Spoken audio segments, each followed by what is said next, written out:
Bonjour à tous, j'attends que tout le monde se connecte. Hop.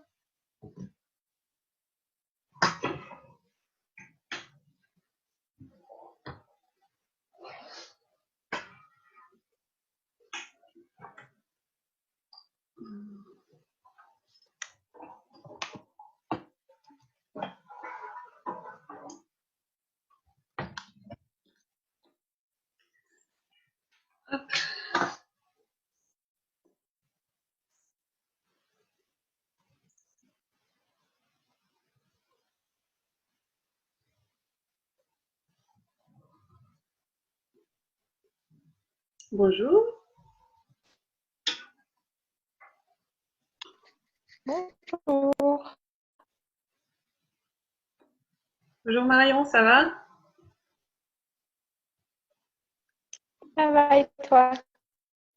Oui, oui, oui, ça va. Je pense qu'on va passer un bon moment là. C'est la première fois que je le fais avec autant de monde, donc je vais voir comment ça se passe.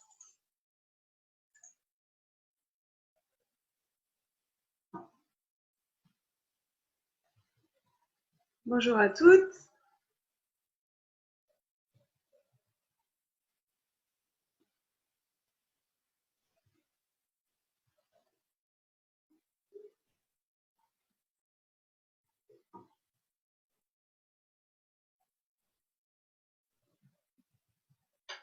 Bonjour.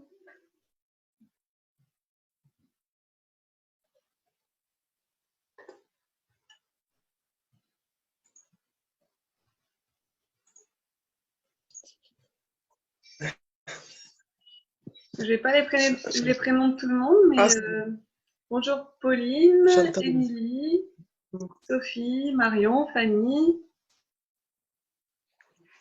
Marina. J'entendais rien, moi. Ça y est. Vous m'entendez bien? Vous me voyez bien? Ça y est, c'est bon. Ouais. C'est bon?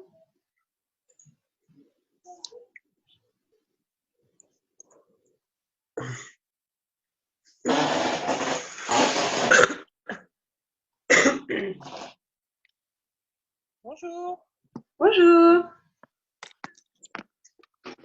Ça va être une réunion plutôt féminine. Ouais. Girl power. Alors, je vais vous inviter à plutôt écrire vos messages, vos questions. Je ne sais pas si vous en avez déjà préparé. Plutôt que parler, parce que sinon, ça va être compliqué. Donc,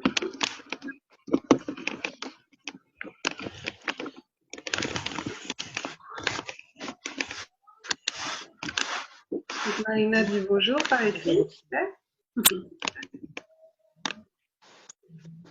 Isabelle aussi.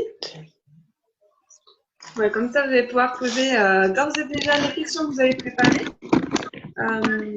Donc on va parler aujourd'hui en fait de la santé de l'organisme et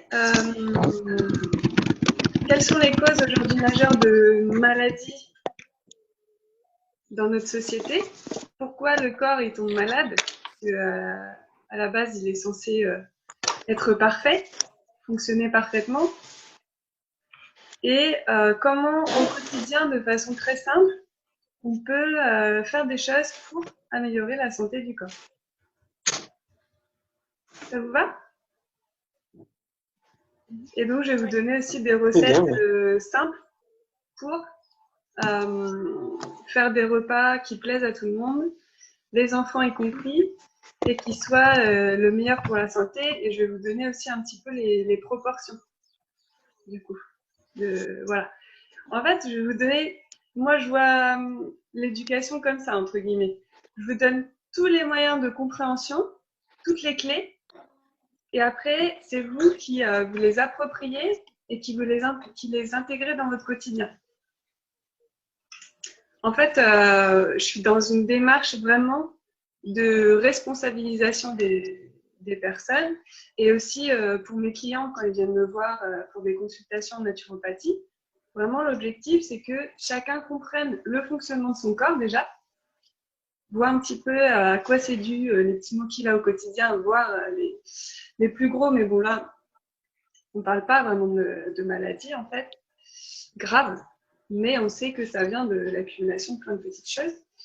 Et je les responsabilise sur qu'est-ce que je peux faire pour, au quotidien, améliorer cet état de santé, augmenter la vitalité de mon corps. Et c'est toute la définition de la naturopathie d'ailleurs. On ne va pas soigner un symptôme, traiter quelque chose, se battre contre une maladie. Non, non, pas du tout. Elle est là, ok, plutôt merci d'être là parce que sinon, j'aurais peut-être pas vu que mon corps, il n'allait pas bien. Et ok, j'ai compris. Maintenant, tu te calmes. Et qu'est-ce que je peux faire pour améliorer mon état de santé? Qu'est-ce que ça signifie à l'intérieur?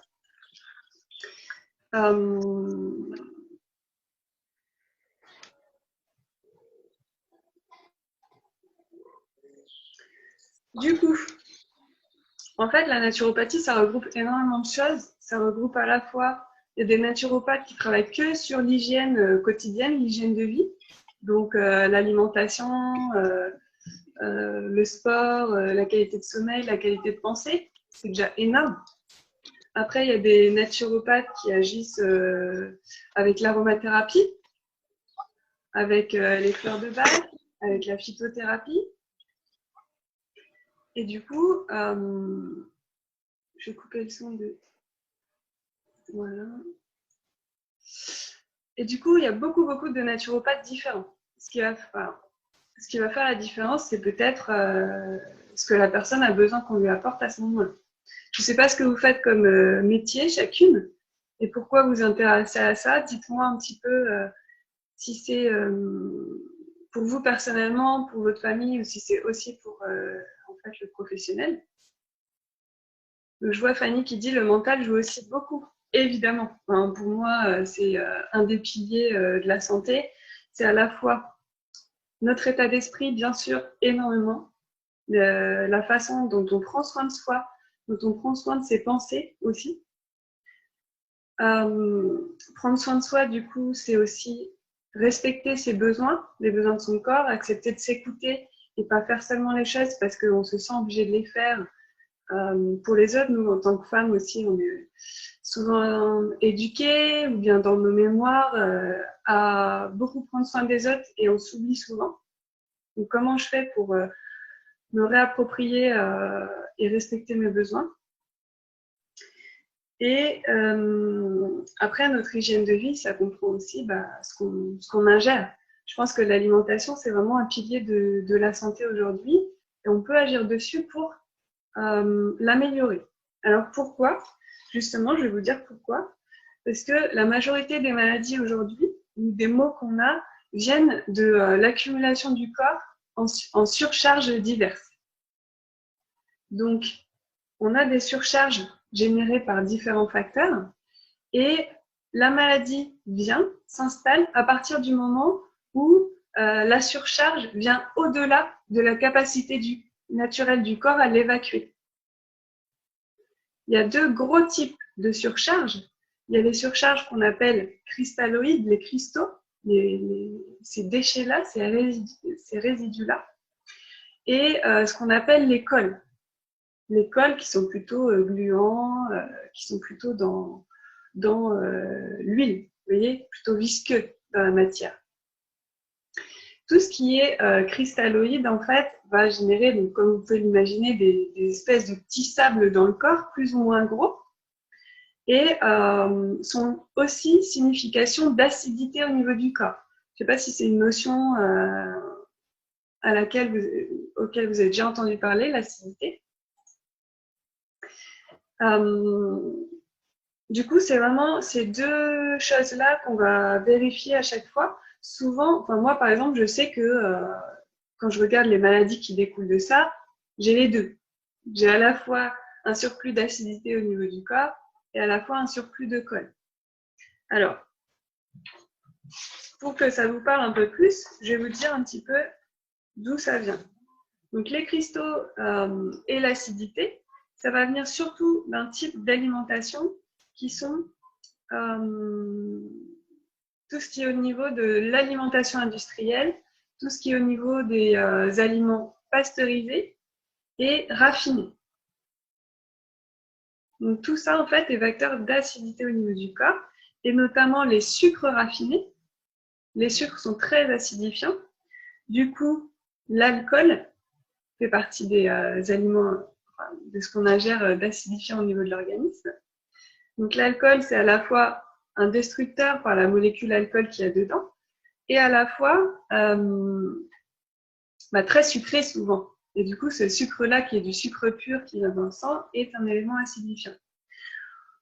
On va avoir tout ce qui est viande, et notamment les viandes rouges, les charcuteries et tout ce qui est abats, gibier, qui sont en fait générateurs de beaucoup de déchets parce qu'ils ne sont pas digérés à 100% au niveau de l'organisme, et notamment des purines et de l'acide urique. Donc ça, c'est vraiment des générateurs d'acidité, et de façon certaine, ça génère des déchets au niveau de l'organisme parce que ce n'est pas digéré à 100%. Ça, on est toujours dans la famille des cristaux et des aliments acidifiants. On va avoir tout ce qui est donc ingrédients d'origine animale, y compris les produits laitiers, les fromages, et encore plus quand ils sont industriels. C'est des protéines animales, du coup, bon, on peut considérer qu'on ne va pas les digérer à 100%. Hein. Aujourd'hui, on voit bien que les produits laitiers, on en parle aussi dans les maladies des terrains allergènes, allergiques, atopiques. On sait que les produits laitiers sont des aliments activateurs de ces allergies parce que le corps les considère comme des aliments qui ne sont pas tout à fait 100% amis parce que, encore une fois, ils ne sont pas digérés à 100%. Donc, tout ce qui est fromage, produits laitiers, produits d'origine animale, qui plus est industriel, c'est un vecteur d'acidité supplémentaire par rapport au produit en lui-même. Si on le prend directement de la ferme, certes, il ne va pas être digéré à 100% de par sa nature, mais il va avoir quand même des éléments intéressants à l'intérieur, des bonnes bactéries notamment, et des vitamines. Par exemple, la vitamine A est souvent présente dans ces produits-là. Donc, à la limite, si on doit en consommer, autant en consommer qui vient directement de la ferme. Et plus les produits laitiers sont issus d'animaux petits, donc on parle de la vache, après on a la brebis par exemple, ça veut dire que moins il y aura d'hormones à l'intérieur. Et on sait que les hormones aujourd'hui, notamment le lait, sont problématiques au niveau de la santé. Tout simplement parce que les hormones sont des molécules des corps gras. Et les corps gras, en fait, on les élimine plus difficilement. Bon, je simplifie au maximum. Hein. Ceux qui sont déjà dans le domaine de la santé pourront dire que c'est des raccourcis, mais c'est vraiment là aujourd'hui, histoire de comprendre, de schématiser un petit peu quel impact nos petits gestes du quotidien peuvent avoir sur notre santé. Donc la pasteurisation, du fait qu'elle, c'est un processus, c'est un procédé qui permet d'éliminer les bactéries. Et comment ça se passe? On chauffe l'aliment à 100 degrés pendant quelques secondes et il est pasteurisé ainsi. Le problème de ça, c'est qu'on élimine la totalité des vitamines, puisque les vitamines, au-delà de 40 degrés, elles meurent. Donc le produit devient complètement vide en fait, au niveau de l'apport nutritif.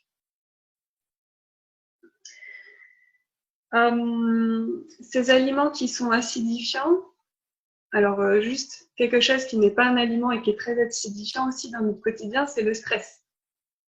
Le stress est très très très générateur d'acidité au niveau du corps. Il faut le savoir, d'où l'importance d'avoir une hygiène de vie globale, y compris au niveau de ses émotions et du stress, ou en tout cas de le prendre en compte dans l'apparition des petits maux du quotidien. Donc l'acidité, qu'est-ce que ça crée comme genre de maladie? Alors vous pouvez vous dire que tout ce qui est d'origine inflammatoire, donc toutes les maladies qui se terminent en IT, tendinite, arthrite, cystite, otite, conjonctivite. Voilà. Tout ça, c'est d'origine inflammatoire et ça provient notamment de l'acidité du corps. On a vraiment tous, franchement, aujourd'hui, un terrain plutôt acide. De par notre hygiène de vie, bon bah là, on est peut-être moins dans le stress que d'habitude, quoique.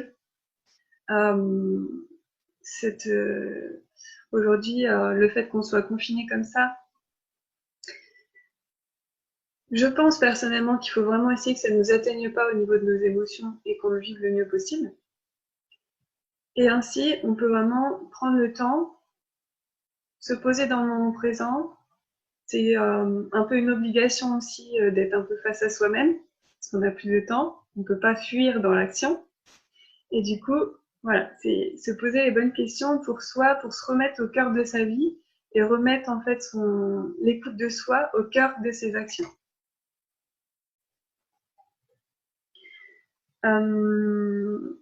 Donc l'acidité fait ce genre de maladie au niveau du corps. Et bien sûr, comme on a des résidus, comme on a dit tout à l'heure, sous forme de petits sables, tout ce qui va être calcul, donc blocage à cause de ces cristaux, peut être aussi une résultante de l'acidité. Il y en a plein d'autres. Hein. L'acidité au niveau du corps, ça crée aussi des lésions au niveau des tissus. Donc des lésions peut-être au niveau des vaisseaux sanguins, des tissus, peut-être au niveau des reins aussi, vous voyez.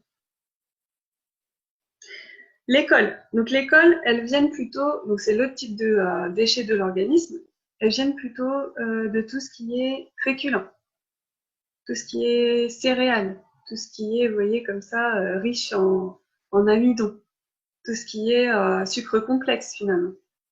Donc on peut mettre dedans les pommes de terre, les céréales, céréales sous forme de céréales, ou farine raffinée. Donc, tout ce qui est issu de ça, puisque c'est des produits transformés avec déjà des farines de base de céréales. Par exemple, les pâtes.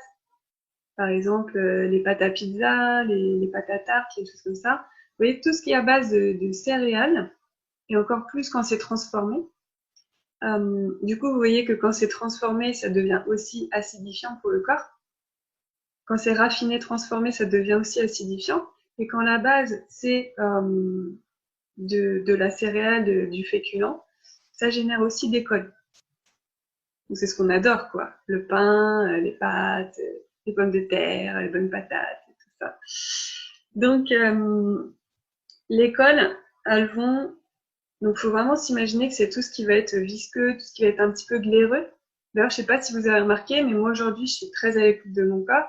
Quand je mange un plat de pâtes, bah, je sens au niveau de la gorge que c'est plus encombré. Je vois aussi, vu qu'on est entre filles, je vois aussi au niveau vaginal. Vous voyez, on a plus de pertes blanches, par exemple, des choses comme ça. Ce qui se passe à l'intérieur, et on ne le ressent pas forcément, c'est un ralentissement de l'organisme à cause des cols.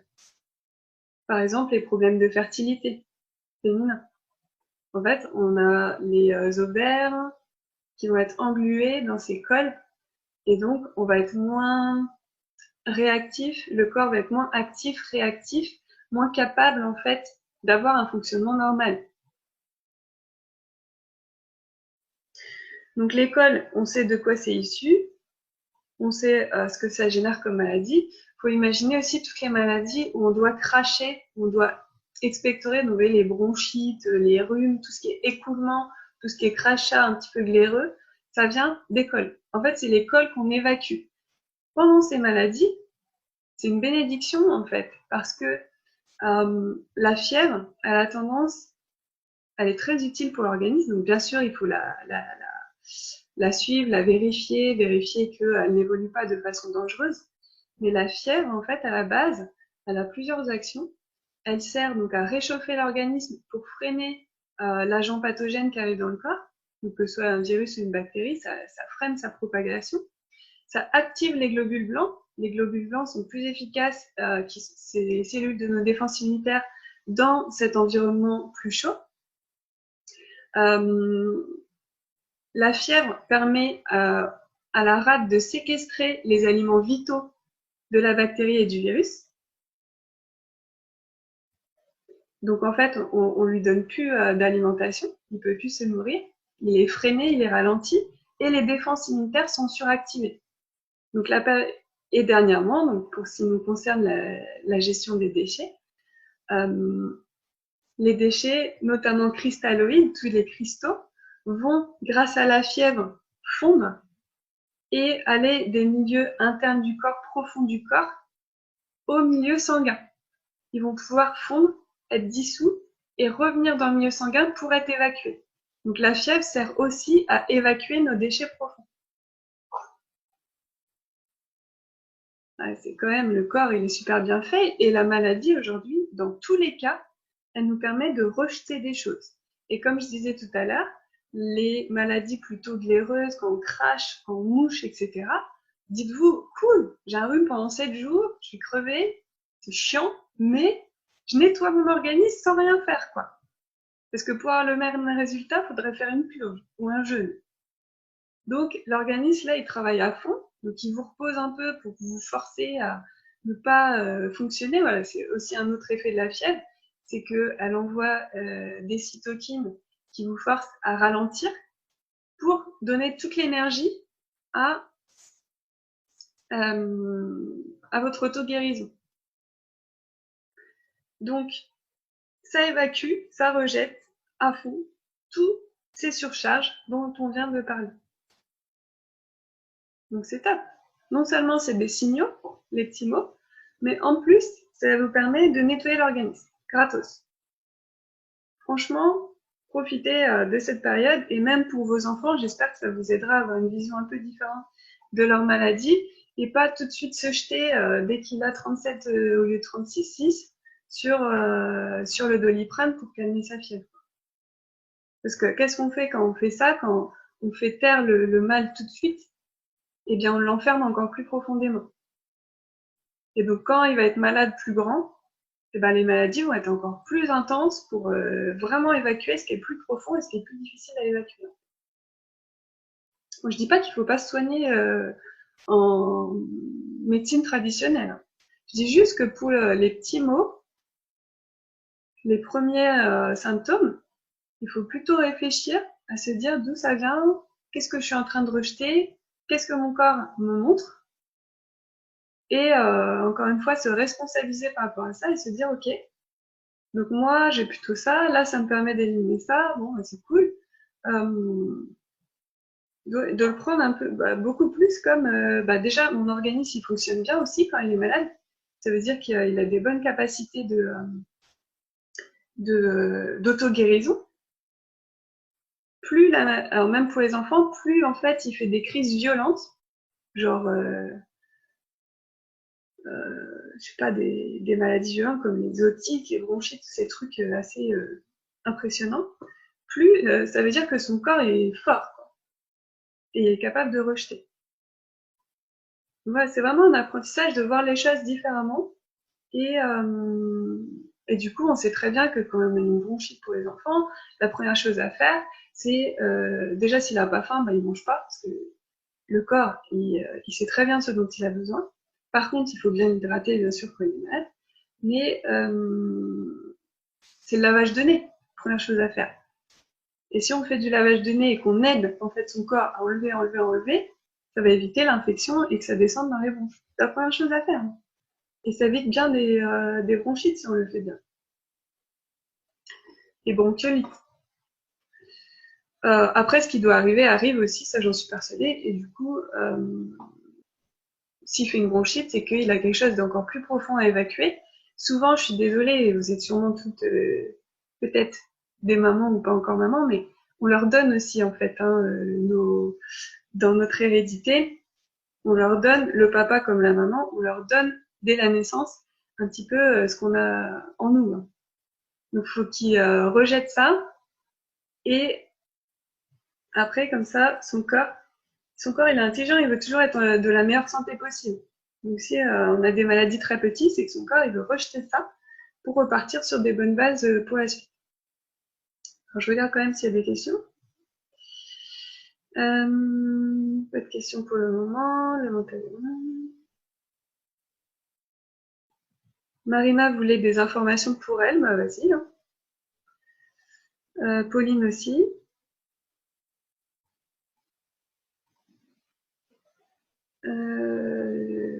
L'endométriose.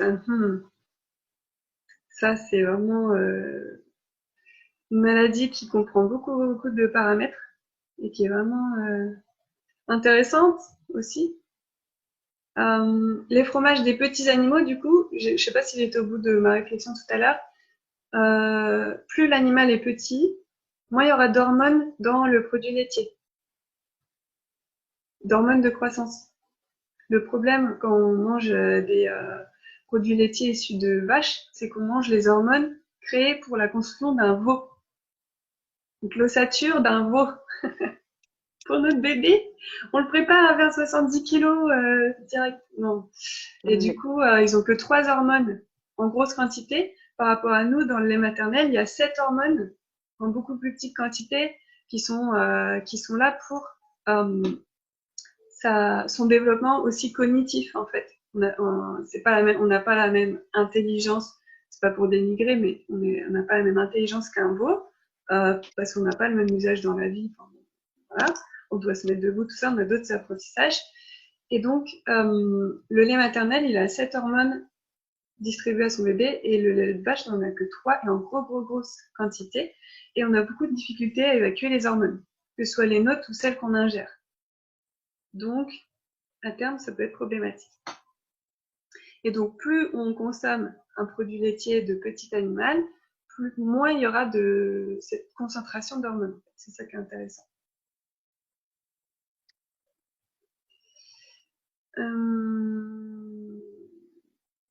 Alors, ce qui est intéressant, je vois tout à fait d'accord pour le questionnement avant la médication. Mon médecin disait toujours le Doliprane est fabricant à partir de 38 voire 38,5 degrés. Ouais, c'est clair. Et je vous invite vraiment du coup à prendre en compte à la fois vos connaissances et l'avis du médecin à chaque fois pour être sûr, vous rassurer. Les pharmaciens aussi sont de très bons conseils et les préparateurs pour vous rassurer et puis vous faire un petit peu votre propre avis sur ça. Alors, comment réduire l'acidité? Eh bien, c'est ce qu'on va voir par la suite. L'endométriose, ça va mieux avec un gros travail, Marina. Après ce que j'ai dit, c'est pas forcément trop. D'accord. Et oui, comme j'ai dit, il y a plein de paramètres. Et c'est intéressant parce que c'est une histoire de vie, encore une fois, ça. Donc, il y a beaucoup de choses à voir, mais c'est pour le bien. Pour moi, d'ailleurs, tout ce qui nous arrive, même ce qu'on considère, ce qu'on juge le plus mal, le plus moche, les obstacles qu'on a dans la vie, etc., c'est au final pour notre bien. Et d'ailleurs, sans ça, on n'avancerait pas, on n'évoluerait pas. Et puis imaginez une vie où il n'y a pas d'obstacles, où il fait tout le temps beau, il fait tout le temps jour, il n'y a pas de nuit, il n'y a pas en fait la dualité, bah, ce serait chiant. Si on aurait toujours des légumes toutes les saisons et tout ça. Bah non, c'est pas ça la vie. La vie, c'est vraiment les deux. C'est vraiment le blanc et le noir. C'est le jour et la nuit. C'est on vit et on meurt. On mourrait pas, on pourrait pas vivre. On vivrait pas de la même façon. Donc c'est vraiment prendre conscience de ce cadeau qu'est la vie, de tous les cadeaux qu'elle nous offre, y compris dans la difficulté, et de ce qu'elle nous apprend par rapport à ça. C'est toujours pour nous apprendre et pour nous faire évoluer. Marina, oui c'est ça, le Reiki m'a aidé aussi, et la naturopathie. C'est un travail personnel. Bah, voilà.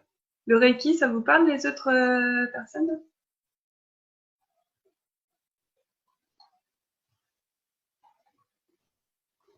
Donc le Reiki, c'est vraiment un travail sur pleinement les émotions et sa vie plutôt énergétique et spirituelle. Donc, revenons à nos moutons. Du coup, la majeure partie des maladies qu'on a aujourd'hui de notre société, c'est dû à ces surcharges que le corps n'arrive pas à évacuer de façon idéale. Donc, on va s'intéresser à qu'est-ce qui permet au corps d'évacuer de façon idéale. Ce sont les émonctoires. Les émonctoires, c'est les voies de sortie du corps. Et donc, je vois Vanessa qui est comme ça. Oui. Ça te parle? T'en as déjà entendu parler, certainement. Donc, les émonctoires, c'est les organes de sortie du corps. Donc, on a les poumons. les reins, la peau, le foie et les intestins ou le système digestif. Donc, ce que je voulais dire tout à l'heure aussi par rapport à l'acidité et au système digestif, c'est que au-delà des sortes d'aliments qu'on mange, par exemple les céréales, les pommes de terre, les pâtes et tout ça, l'autre problème majeur qu'on a, clairement, c'est que on ne... Ça coupe ou pas? C'est bon? Vous pouvez faire comme ça, comme ça. Ouais, c'est cool. C'est bon? Ça coupe? Mm.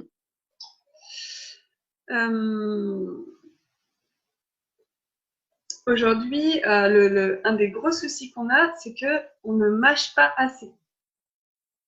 Okay. On ne mastique pas assez.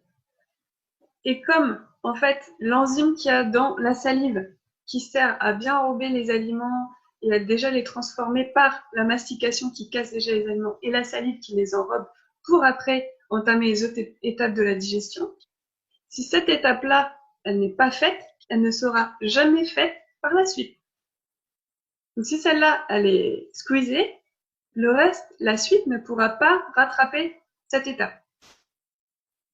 Ce qui fait vraiment ça, en majorité, c'est ça qui fait les inflammations intestinales et qui crée après de la porosité intestinale et qui fait qu'on a prolifération bactérienne, ballonnement et donc génération de gaz et de déchets, puisque si on a une flore intestinale déséquilibrée, si on a une trop forte population d'une certaine flore parce qu'on n'a pas mâché et que du coup ça fait prolifération, elle génère des gaz et des déchets.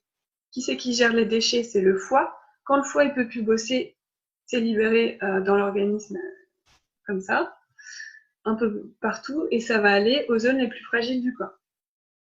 Selon chacun, selon son histoire, selon ses fragilités organiques de lui, de son organisme.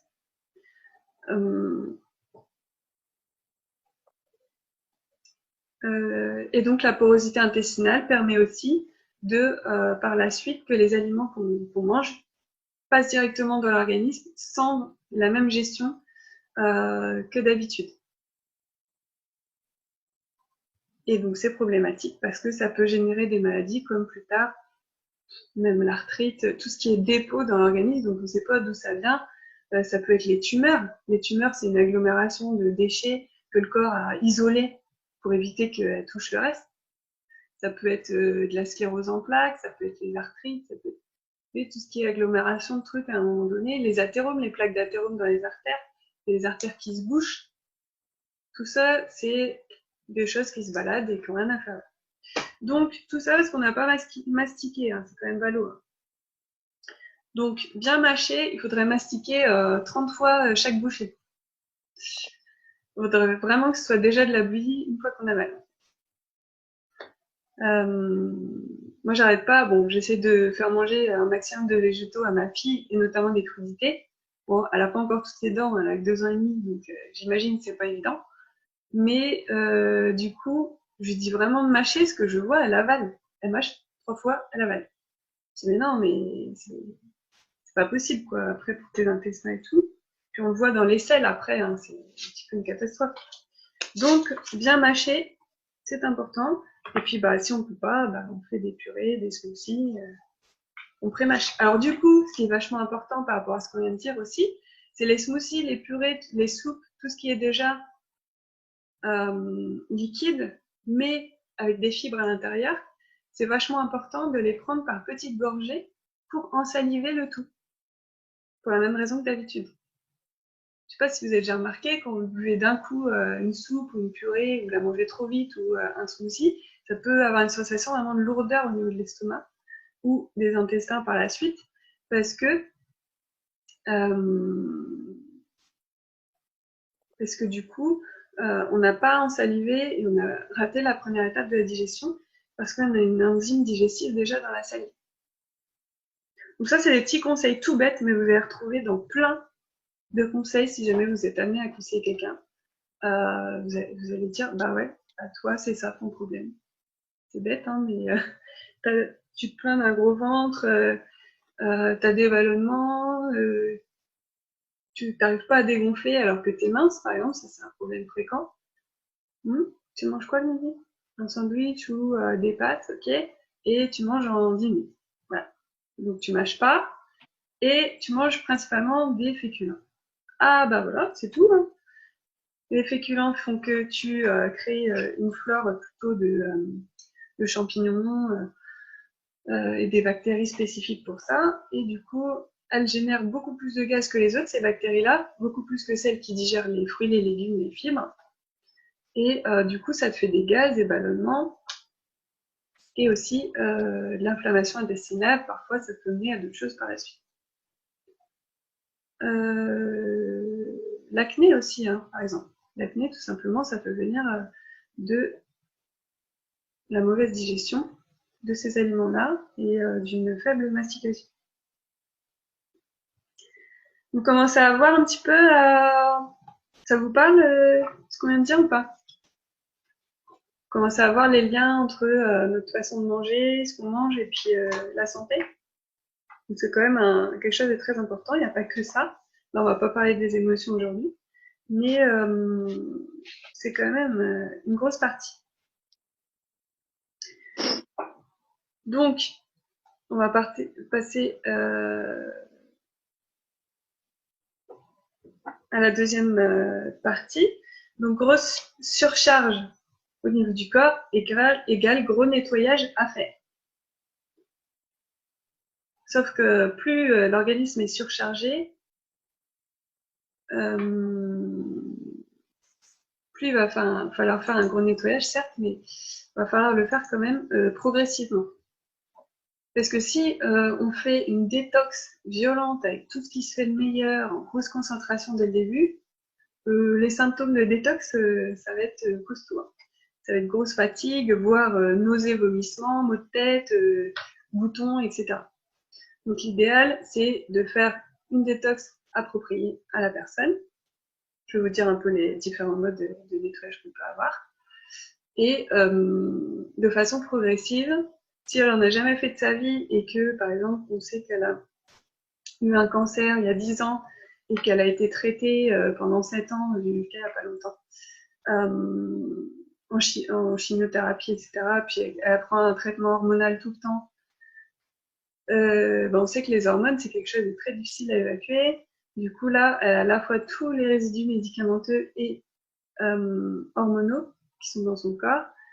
Et bah, il va falloir évacuer tout ça, mais de façon douce et progressive. Donc, comment on peut nettoyer l'organisme? Déjà, boire de l'eau. Ça va être surtout pour tout ce qui est acide au niveau de l'organisme.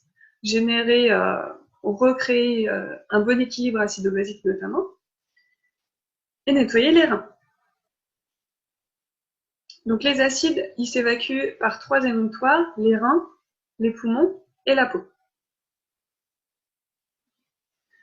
Souvent, l'oxygénation va faire que le fait d'apporter de l'oxygène dans le sang par les poumons et de rejeter du dioxyde de carbone, le dioxyde de carbone va pouvoir se métaboliser grâce à des acides. Du coup, c'est une façon d'évacuer les acides, le fait de bien respirer, le fait de s'aérer ou de faire des exercices cardiovasculaires. L'oxygénation est une voie de sortie des acides. La peau aussi, par la transpiration, vous voyez, c'est par les voies aqueuses. La transpiration va libérer des acides au niveau de la peau. Bon, c'est très faible en niveau quantité. Et après, nous avons les reins, qui sont la majeure partie d'élimination, puisque ils brassent 200 mètres cubes de sang par jour. Donc, Ah la vache. il nettoie. Et il va gérer les concentrations de tous les éléments à l'intérieur du sang, et notamment des acides. Et donc, ça va favoriser aussi un bon fonctionnement. Donc, boire de l'eau, et de l'eau de qualité, hein, mais bon, ça pourrait faire un autre sujet tellement c'est vaste. Une alimentation détox, donc plutôt végétale, et plutôt moins transformée possible, crue. Une des principales générations de déchets au niveau du corps, c'est le manque de C'est quand le métabolisme cellulaire ne se fait pas à 100%. C'est Métabolisme au ralenti. comment? Galaxie A40, c'est qui?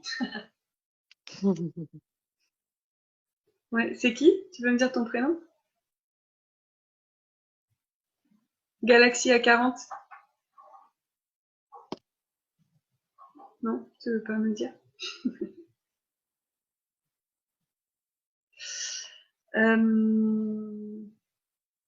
Je sais plus ce que je disais du coup.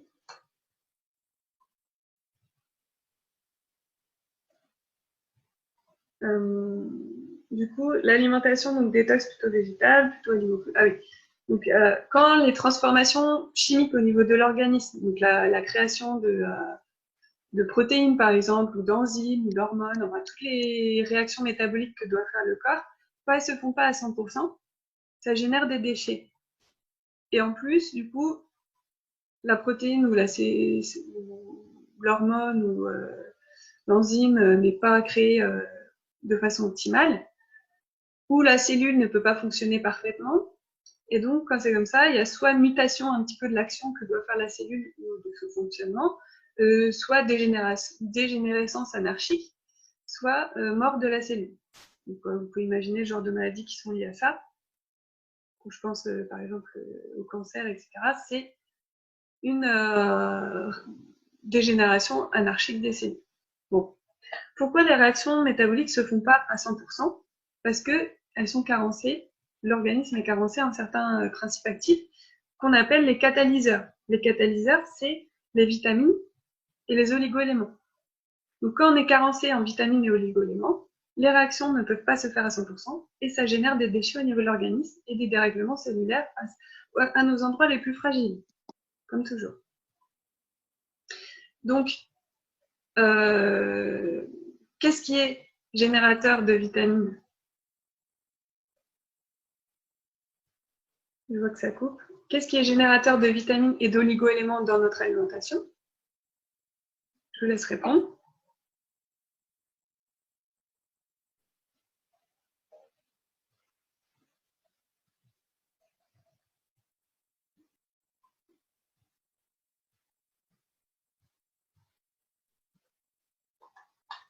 Les aliments? Ouais. Les fruits et les légumes. Le soleil. Et oui, le soleil, il permet de synthétiser la vitamine D, maintenant, tu as raison. Et sinon, c'est les fruits et les légumes dans l'alimentation qui sont très très riches en vitamines et en antioxydants. Tout à l'heure, on a dit les vitamines, la plupart meurent au-delà de 40 degrés. Donc, quand les aliments sont cuits et recuits, non cuits, ils meurent et du coup, les réactions métaboliques ne peuvent pas se faire parce qu'il n'y a pas assez d'apport de vitamines. Donc, moins les aliments sont transformés, mieux c'est pour la santé parce qu'ils sont riches en nutriments essentiels, vitamines, oligo-éléments. Les antioxydants, c'est des vitamines. Vitamine C, vitamine A, vitamine E, c'est des antioxydants qui ont des spectres différents et qui sont des vitamines issues de fruits et légumes. Donc, plus on mange, alors vous voyez, un indice, c'est la couleur de l'alimentation. Plus votre alimentation va être colorée, il va y avoir de l'orange, du rouge, du vert, du jaune, plus ça veut dire que votre alimentation est riche en ces vitamines et antioxydants. La chlorophylle aussi, elle contient pas mal de choses. Dont de l'oxygène d'ailleurs et des vitamines.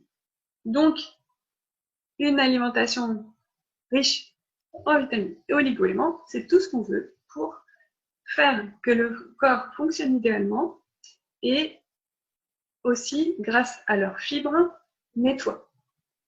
Nettoie notamment. Quel est nettoie? Les intestins. Donc, les intestins se nettoient avec les fruits et les légumes, avec les fibres végétales. Donc, c'est pour ça que les céréales, vous avez vu que c'est pas tip-top au niveau de l'alimentation, mais le fait de les consommer complets, ça veut dire qu'on va consommer les fibres qui vont avec, contrairement à quand c'est blanc, le riz blanc, le blé blanc, etc., qu'il n'y a plus de fibres dedans, eh bien, on n'apporte que des glucides et on n'apporte pas de fibres. Je vais éviter de trop m'éparpiller. parce que je pense à autre chose, mais on va rester sur notre sujet. Donc, plus l'alimentation est riche en fibres, plus on va avoir des intestins de qualité et une flore intestinale de qualité puisqu'elle se nourrit de fibres. Et la flore intestinale, elle permet de créer aussi certaines vitamines qui ne sont pas créées ailleurs, notamment la vitamine K et certaines vitamines du groupe B. On a les vitamines, oui, créées par le soleil, c'est la vitamine D, qui sont un petit peu apportées dans l'alimentation, notamment certaines viandes et certains végétaux. Et les vitamines, sinon, elles vont venir donc de notre alimentation la moins dénaturée possible. Donc c'est à la fois l'alimentation détox, c'est à la fois une alimentation qui enrichit l'organisme en éléments vitaux pour favoriser son bon fonctionnement, et à la fois une alimentation qui va apporter des nettoyeurs qui va permettre de nettoyer notamment les cols par les intestins. Et de gérer l'acidité dans le sang parce que c'est riche en minéraux. Et les minéraux alcalins basiques vont neutraliser l'acidité du corps. Et aussi construire beaucoup de choses, les tissus, les dents, les os, etc. Vous me suivez ou c'est un peu trop pointu, technique? J'essaie de... Ouais, c'est bon. Alors, on me dit souvent, oui, les crudités, quand on n'arrive pas à les digérer, Vanessa, je pense que tu parles de ça, c'est pas bon. Bah ouais, mais du coup, ceux qui ont des problèmes de digestion, qu'est-ce qu'ils font? Certains. Ils arrêtent de manger des fruits et des légumes parce qu'ils les digèrent pas. Bah oui, mais là, c'est un peu compliqué pour l'assimilation des vitamines et des oligo-éléments, et vous voyez tout ce que ça engendre par la suite, comme type de problème ou de maladie. Donc c'est pas une solution du tout de se priver de fruits et de légumes. S'il y a des problèmes intestinaux, souvent, c'est qu'il y a eu des troubles au niveau intestinaux qui sont dus justement à notre hygiène de vie précédente ou à notre hérédité, les deux. Hein. Et du coup, il faut juste rééduquer progressivement son système digestif. Comment on le fait? Par des aliments qui vont être moins durs au niveau des fibres. Donc, on va essayer de retirer un petit peu un maximum de fibres ou d'aliments trop durs en fibres dures parce que les légumes et les végétaux n'ont pas tous le même type de fibres. On sait très bien, de toute façon, hein, ceux qui ont ce genre de problème savent de quoi je parle. Il y a des aliments fibreux qui vont être plus difficiles à digérer que d'autres. Donc, il faut éliminer ces aliments-là dans un premier temps, prendre les aliments qu'on digère le mieux, et puis sous forme déjà préparée. Donc, par exemple, sous forme de jus, comme ça, il y a très très peu de fibres à l'intérieur, donc les jus de légumes principalement, parce que les jus de fruits, c'est pas bon pour la santé, juste des fruits. Donc, jus de légumes, riche en minéraux, en vitamines, en antioxydants. Du coup, on se fait une concentration de ces aliments-là, sans passer par l'étape digestive, sans passer par l'énergie que ça nous prend de digérer, et en passant par une assimilation optimisée. Puisque quand on mange une carotte, par exemple, on va assimiler à peu près 20 à 30% de ses vitamines et antioxydants. Par contre, quand on la consomme sous forme de jus, on va assimiler 70% de ses vitamines et ses antioxydants. Donc, c'est une concentration vraiment, on favorise vraiment l'assimilation et on évite le problème digestif dû aux fibres. Donc, en premier, les jus de légumes, ça permettra de réparer très très rapidement l'état de santé au niveau de cette personne-là. Et les soupes. Les soupes, on a un peu cuit les légumes, ce qui a favorisé leur assimilation, donc on a moins de vitamines. Mais voilà, ça permet d'adoucir un peu, d'apaiser, d'apporter des fibres et de recréer un transit à peu près normal, sans trop de douleur. Donc c'est ce que je préconise, des soupes cuites et des jus pour commencer, des smoothies aussi progressivement. Vous voyez, on va crescendo, des smoothies ensuite par la suite pour avoir la concentration et en même temps des fibres déjà un peu cassées avec les légumes qu'on tolère. Et les fruits, on peut les mettre dans les smoothies parce qu'ils ont leurs fibres, donc ils ne vont pas avoir l'inconvénient des jus. Donc voilà, rééduquer progressivement et réintégrer petit à petit de plus en plus de fruits et des légumes sous la forme qui nous convient le mieux. J'ai vu par Herman, alors je suis désolée si c'est ton nom de famille ou ton prénom, je ne sais pas. La lactofermentation favorise l'assimilation des crudités, évidemment, parce que en fait, c'est une méthode de conservation des légumes qui permet de prédigérer les fibres par les bactéries qu'il y a dedans et les sucres. Et donc, ça, c'est un excellent aliment pour notre flore intestinale. Ce sont des fibres qui sont prédigérées et ça démultiplie la quantité d'enzymes et de vitamines de l'aliment. Donc certains pensent, et j'en fais partie, que les aliments lactofermentés sont tout à fait complémentaires à l'alimentation et qui sont même beaucoup plus nutritifs que certains aliments quand ils sont juste pris de base crus. Donc c'est très intéressant pour effectivement rééduquer ses intestins et la flore intestinale, ça c'est clair. Donc l'alimentation détox permet de nettoyer l'organisme et de se réapproprier un petit peu la santé et la vitalité de son corps. Mais ça ne permet pas un nettoyage profond. Il y a des personnes qui ont vraiment des choses accumulées depuis des années et qui sont très difficiles à évacuer. Et donc l'alimentation détox ne va pas permettre d'évacuer ça. Nous avons aussi en phytothérapie une solution qui est les tisanes pour nettoyer les humeurs profondes du corps. Les tisanes, c'est des principes actifs qu'on a fait diffuser dans l'eau. Tisane ou décoction. La décoction, c'est les plantes qu'on a infusées, qu'on a mis dans de l'eau froide, donc qui ont libéré leurs principes actifs dans de l'eau froide. Encore faut-il que la plante soit capable de libérer les principes actifs dans l'eau froide sans chauffage. Donc soit décoction, soit tisane, selon la plante qu'on a. Ça va diffuser dans l'eau ces principes actifs, notamment ces minéraux, et donc les donner dans l'eau en même temps que... en fait, on va changer l'eau du corps, en même temps on va lui apporter des aliments nutritifs, dont les minéraux essentiels à sa santé. Donc ça peut être une cure de tisane, de certaines tisanes en fonction des problèmes de la personne. Ça peut être une excellente façon très douce, il n'y a aucune contre-indication, très peu. Une façon en cure de 3 semaines, par exemple, de changer les humeurs du corps tout en douceur. Une solution douce. On a les huiles essentielles, l'aromathérapie, qui peut permettre de faire des nettoyages ou des détoxifications assez importantes, mais ça, c'est vraiment une discipline à maîtriser parce qu'il peut y avoir des effets secondaires de par la puissance d'action des huiles essentielles. Donc, notamment, si vous voulez un exemple, on parle de l'huile essentielle de citron le matin.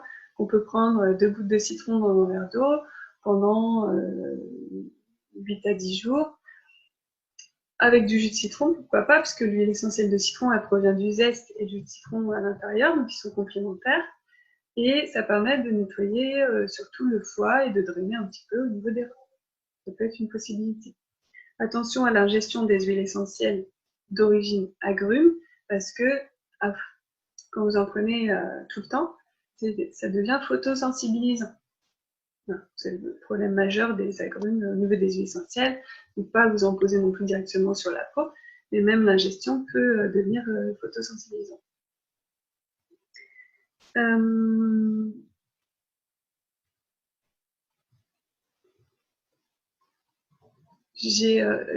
je lis les messages.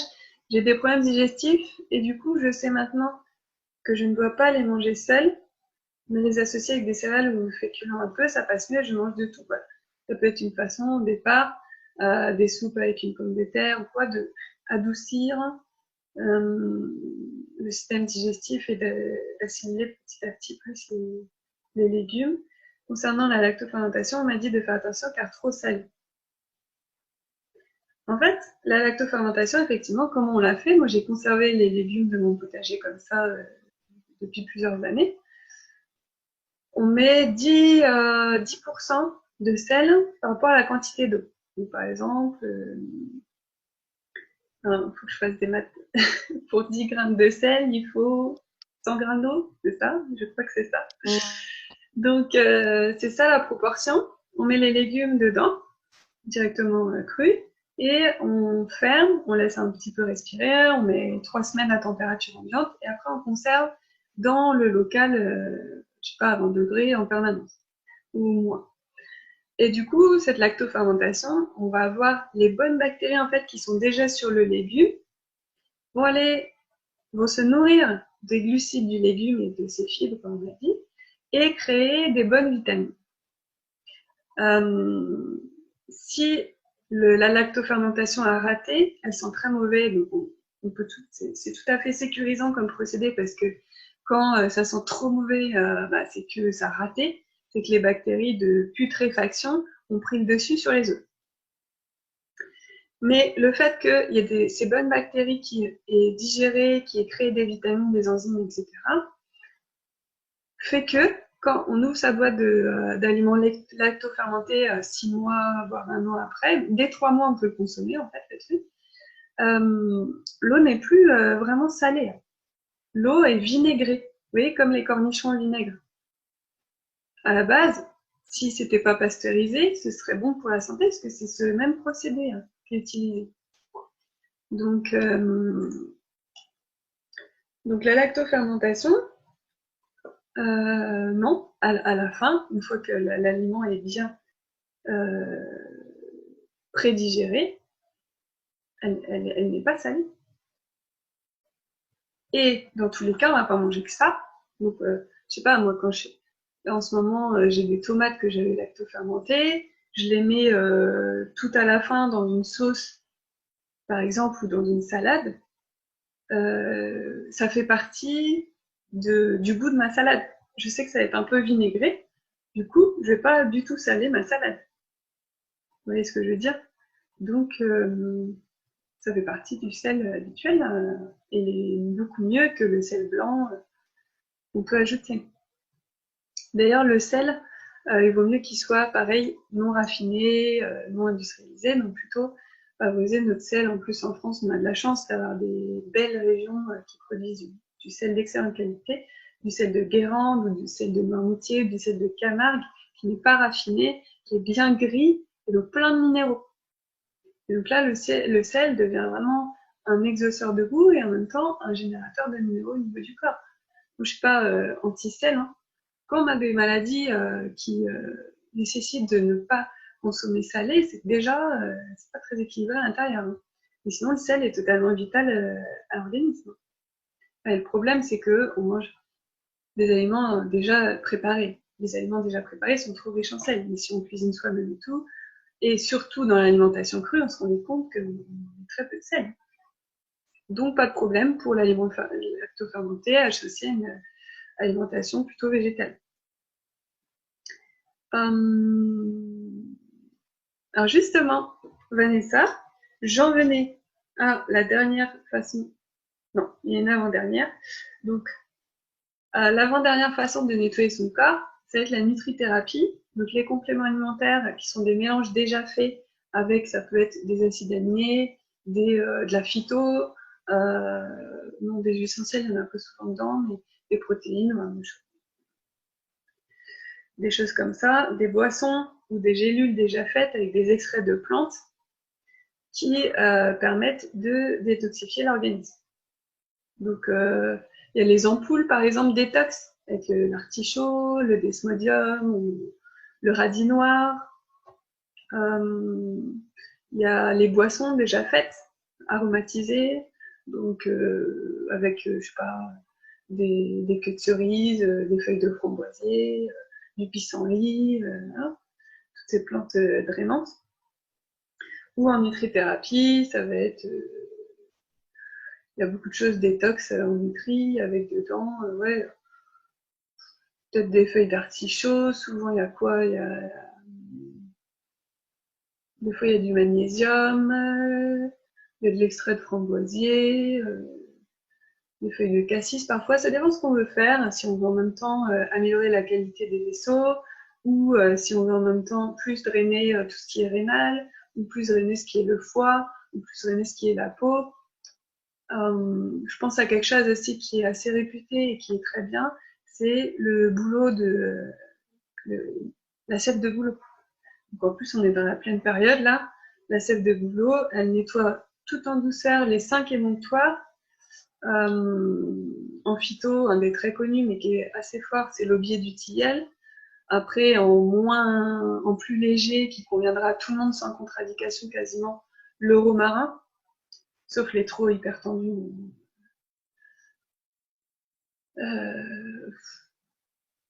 En fait, les contre-indications, moi je viens du milieu de la pharmacie. Du coup, on dit qu'il faut faire très attention aux contre-indications, machin. Ok, certes.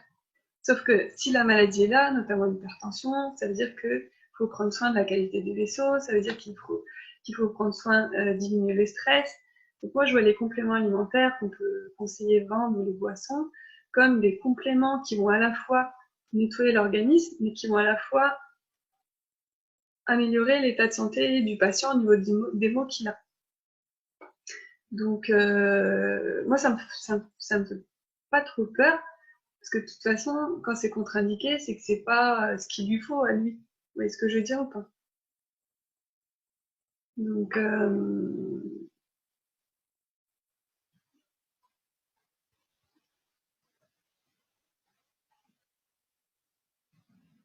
voilà pour les gélules, les mélanges. Ah oui, pour du coup améliorer aussi la qualité des intestins, les transits intestinal, bien évidemment, on peut conseiller aussi des probiotiques. Les probiotiques qui vont permettre de régénérer la flore, associé toujours, moi je l'associe toujours à un changement d'alimentation, parce que en fait, la flore qui est existante, elle est habituée à une certaine forme d'alimentation, donc on l'a habituée à plus manger trop de fruits et légumes parce qu'on les digère mal. Et du coup, elle a un lien avec le cerveau et elle va tout le temps les réclamer. Donc que ce soit pour une perte de poids ou pour revenir à un transit de qualité, je conseille toujours la transition alimentaire à un changement de la flore. Comme ça, les deux vont s'imbriquer et vont s'équilibrer. Ça donne du sens, ça donne de la logique et ça aide vraiment la personne à recréer sa flore. Elle lui redonne l'alimentation dont elle a besoin. Donc c'est beaucoup plus durable. Vous voyez, on construit quelque chose au niveau du centre de l'organisme qui est beaucoup plus cohérent. Il y a l'aloe vera aussi. Alors l'aloe vera, je le vois plus, moi, je me trompe peut-être, comme un adoucisseur de la fonction digestive que pour un réel détox. Mais je me trompe peut-être.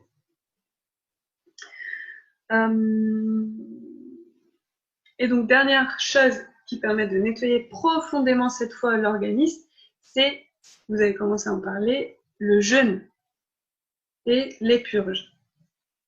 Donc, le jeûne intermittent, Vanessa, peut très bien être, et d'ailleurs je l'ai conseillé pas plus tard que cette semaine à quelqu'un justement cette personne qui avait accumulé énormément d'hormones et de médicaments dans son organisme. J'ai conseillé, c'était son truc je fais aussi toujours en fonction de la personne, de son mode de vie, parce qu'il faut qu'elle ait envie de le faire, que ça ne lui coûte pas de le faire, et que ce soit presque un plaisir pour elle, qu'elle voit l'intérêt et que ce soit accessible, abordable et qu'elle fasse au moins sur 10 jours à 3 semaines. Un nettoyage, ça se fait de 10 jours à 3 semaines. Donc, j'ai conseillé à elle, comme c'était une sportive, le jeûne intermittent. Donc, elle mange plus après 20h le soir, toute la nuit et le matin. Et elle fait son sport parce que son but c'était de perdre du poids et de se remuscler aussi. Elle fait son sport avant midi. Et à midi, elle remange normalement le plus sainement possible. Du coup, ça permet de nettoyer l'organisme puisque quand on fait un jeûne, au bout de 8 à 12 heures selon les personnes, on va switcher un système hormonal qui était basé sur l'adrénaline, l'insuline, donc quelque chose qui est l'insuline, elle va stocker les réserves et elle va la délivrer pour les muscles. et l'adrénaline, elle va permettre de passer à l'action. On va passer d'un système hormonal comme ça à un autre, avec le jeûne, qui va être plus les hormones de croissance et les hormones de déstockage. Du coup, on va, avec le jeûne, dès 8 à 12 heures, plutôt aller chercher l'énergie là où elle est stockée dans le corps, ce qui va générer de l'eau directement disponible pour l'organisme, qu'il est déjà sous forme intracellulaire, donc il n'aura pas à subir de transformation de la part de l'organisme. Des réserves de graisse qui va être transformée en énergie pour les cellules qui en ont besoin. Et ça va, les cellules graisseuses, c'est là où sont stockées justement les hormones, tout ce qui est médicaments, pesticides, tout ce qui est lourd et difficile à évacuer. Du coup, on va passer avec le jeûne dans cette phase de nettoyage profond stocké dans les adipocytes et le corps va pouvoir les évacuer. On peut ressentir avec ça des maux au niveau du corps d'évacuation, donc la fatigue, des maux de tête, des nausées, des boutons, comme je vous ai dit tout à l'heure. C'est pour ça que commencer par un jeûne alternatif de juste 8 à 12 heures pendant quelques jours, puis si on se sent de faire 24 heures et puis si on se sent faire 48 heures, c'est idéal pour un nettoyage profond. Et il y a aussi les purges. Les purges, moi j'ai pas encore testé, soit sous forme de tisane mais avec des plantes très puissantes ou avec l'huile de ricin par exemple, qui permet vraiment de nettoyer complètement l'organisme en profondeur. Mais la purge, ça nécessite d'avoir préparé son corps pendant 2 mois avec des jus de légumes par exemple. Pas que ce soit trop douloureux.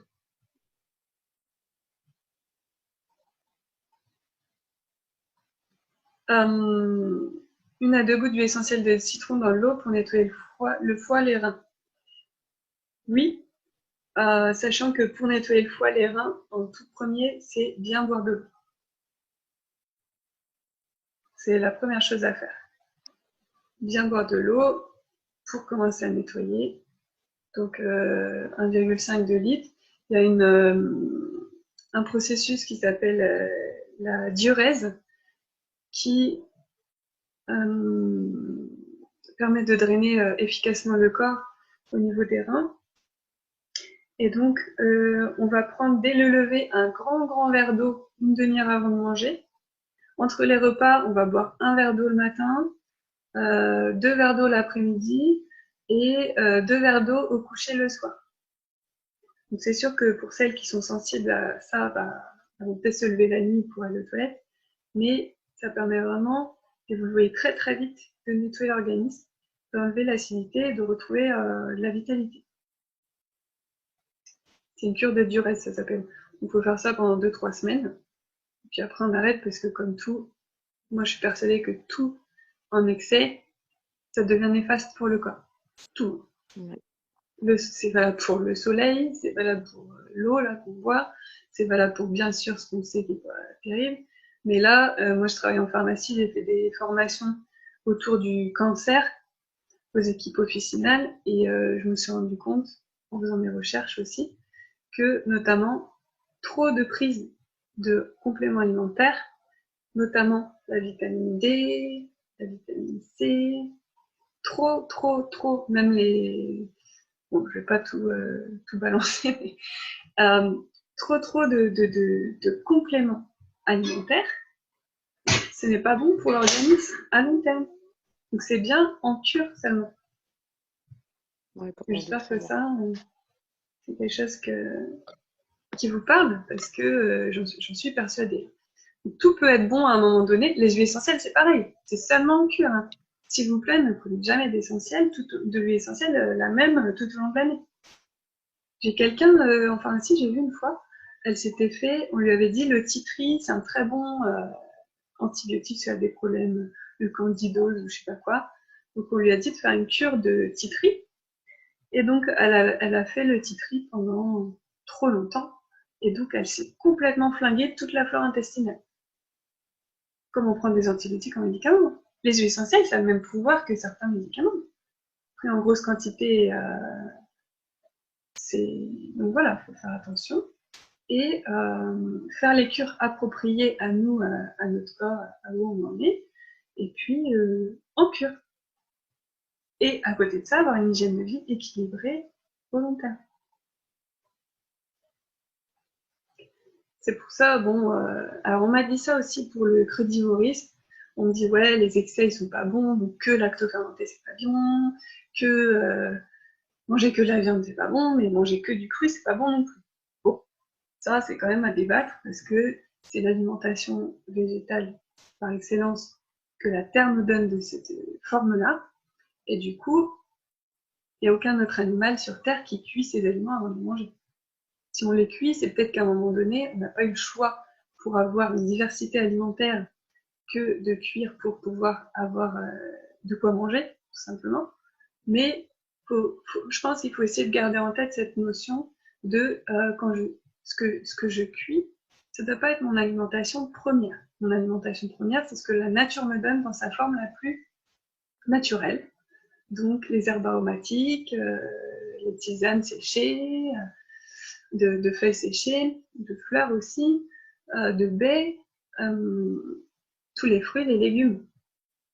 Et après, on rajoute à ça de la protéine si on veut, de la lactofermentation, des féculents, du chocolat, du café, de l'alcool. Et on en vient à la règle que Laurine a très très bien partagée sur sa page. Et elle s'est fait un petit challenge de 3 semaines qu'elle a appelé le challenge 70-30, c'est-à-dire 70% d'aliments végétaux et 30% du reste pendant 3 semaines. Et elle va s'entraîner à faire des recettes uniquement sur cette base de cet équilibre-là. Et je pense que 70-30, pour commencer, c'est un très bon moyen de s'approprier des recettes, des habitudes et se refaire aussi une fleur qui corresponde à ça. Il faut que je vous dise un truc, c'est que si vous changez du jour au lendemain votre alimentation, vos bactéries elles vont se défendre un peu au début. Elles vont dire mais non, mais tu mangeais pas ça, moi je veux ça, il y a ça, et le fait que les humeurs elles soient intoxiquées entre guillemets parce que par vos addictions, on est tous addicts, et moi la première, à des aliments, et du coup, votre corps, quand vous lui donnez plus, il vous le réclame. C'est ça qui est difficile aussi. Donc, le fait de faire 70-30, ça permet quand même d'avoir ces petits aliments sympas qu'on aime tant à côté, mais on a 70% de végétaux qui permettent de nettoyer le tout et d'apporter les nutriments essentiels au corps et de le nettoyer et de le régénérer. Une méthode que je vais appliquer de suite, parce que voilà, c'est mon challenge à moi, c'est de réintégrer des jus de légumes, du coup, au moins une fois par jour, un verre, pour dire de m'apporter les nutriments essentiels, parce qu'apparemment, plus on consomme des jus de légumes régulièrement, plus du coup, l'organisme, il est chargé en nutriments essentiels, et donc moins il va demander des aliments. Donc j'ai suivi un chercheur sur YouTube notamment. Moi je juge pas ce réseau-là parce que je trouve qu'il peut être très riche aussi en informations. C'est un chercheur qui s'est aperçu qu'il est très addict au fromage. En plus, il a vécu aux États-Unis et il a déménagé en France au moment où il voulait se séparer du fromage, mais il arrive en France, quoi. Donc il a dit mais non, mais je peux pas. Donc il s'est fait une petite cure à fond de fromage, hein. Et après il s'est dit bon, il faisait du sport et tout, il dit bon, je veux reprendre ma santé en main, mon organisme, et donc je veux manger plus de végétal. Il s'est donné cette intention-là, mais après il était toujours addict et il kiffait le fromage. Et donc il a intégré au quotidien 1 litre de jus de légumes. Bon, c'est énorme, hein. Moi je prends juste un verre au début, mais il buvait 1 litre de jus de légumes et au bout d'une semaine, son corps, sa tête ne pensait plus au fromage. En fait, ça a switché le cycle d'addiction du corps parce que comme il avait ce dont il avait besoin pour fonctionner, il a arrêté de réclamer ce dont il était addict et du coup, ça a très vite transformé son habitude. Donc je pense que moi, pour vraiment m'aider à ma transition alimentaire, je vais l'associer à des jus de légumes pour être en meilleure santé beaucoup plus rapidement et pour m'aider à aller vers ce que je souhaite au niveau de mon alimentation la plus saine possible. Et si jamais vous avez envie de tester ce que je suis en train de vous dire, j'aimerais beaucoup que vous m'en fassiez part et que vous m'écriviez des retours de vos expériences. Alors de toute façon, je vais vous proposer un lien pour obtenir un appel avec moi. Là, à l'issue je vais vous mettre le lien dans les commentaires. Un appel d'une demi-heure que je vous offre pour parler de vos objectifs, de vos projets. Que ce soit des projets personnels d'amélioration de votre santé, ou de quelqu'un de votre entourage, ou un projet professionnel parce que vous vous intéressez au métier de la santé, et que comme je fais des formations, ça vous intéresse de savoir qu'est-ce qu'il est possible de faire. Va voir papa, s'il te plaît. Non. Donc, je vais vous mettre le lien pour prendre rendez-vous avec moi sur mon agenda d'une demi-heure d'appel que je vous offre.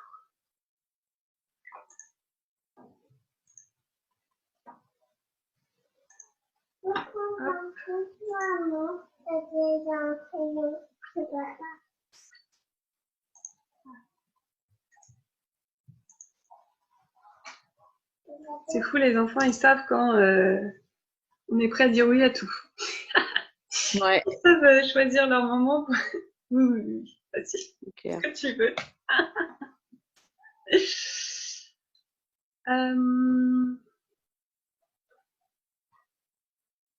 Oui, voilà. Les huiles essentielles, merci.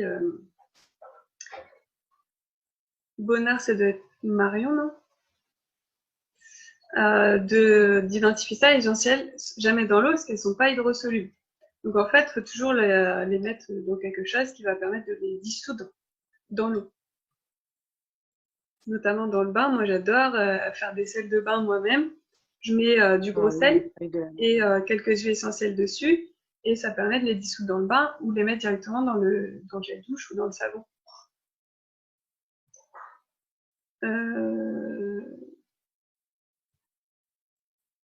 Alors Vanessa, je pratique le 21h-13h, mais pendant combien de temps?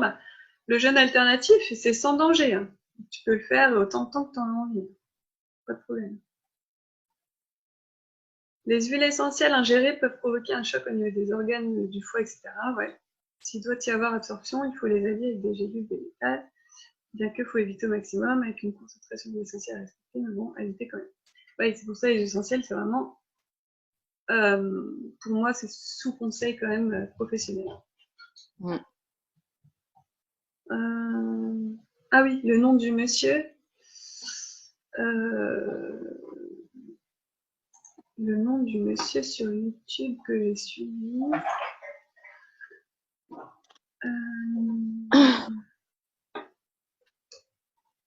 Je vais vous dire ça tout de suite.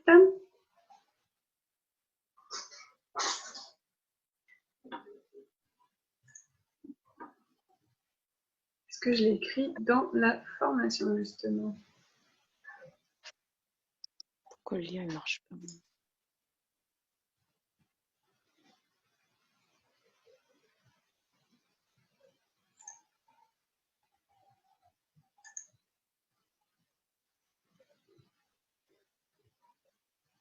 Je vous ai mis le lien dans la barre.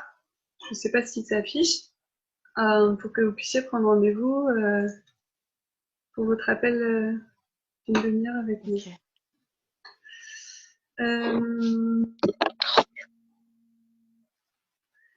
Alors, c'est une vidéo YouTube du Chou Brave. J'adore cette chaîne, le Chou Brave. Je ne sais pas si vous connaissez. Avec Miguel Barthélémy. Miguel, M-I-G-U-E-L. Barthélémy, B-A-R-T-H-E-L-E-M-Y. Chercheur et passionné du cru. Je vais vous noter, comme ça sera plus simple.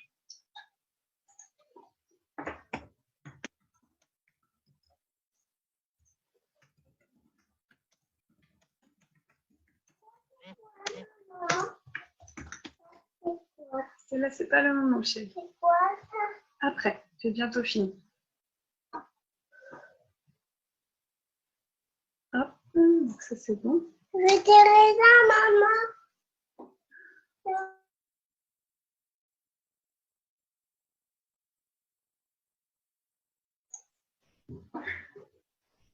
C'est bon, j'ai appelé à l'aide.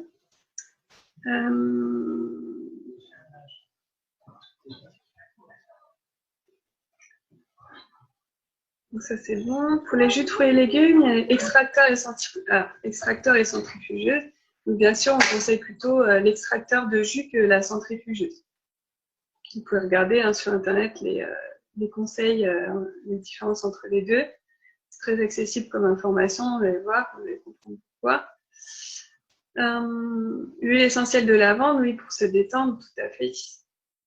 On peut l'utiliser sur sa table de chevet, quelques gouttes sur un petit galet pour la diffuser, ou bien justement dans de l'eau chaude à côté de son lit, pareil, puisque l'eau chaude va permettre que ça s'évapore un petit peu, pas trop chaude pour pas cramer non plus l'huile essentielle, ou dans le bain, ouais. Dans les savons. Moi, l'huile essentielle de lavande, je la mets aussi dans ma lessive, puisque la lavande, c'est anti-mite. On le sait, hein, on mettait des petits pochons de lavande dans son linge avant. Je sais que les grand-mères, elles faisaient tout ça pas mal. C'était pour que le linge sente bon, mais c'était aussi pour éviter les mites. Du coup, il y a le bois de pin aussi qu'on peut mettre comme ça. Mais moi, j'en mets du coup dans mon linge pour dire d'éloigner ça.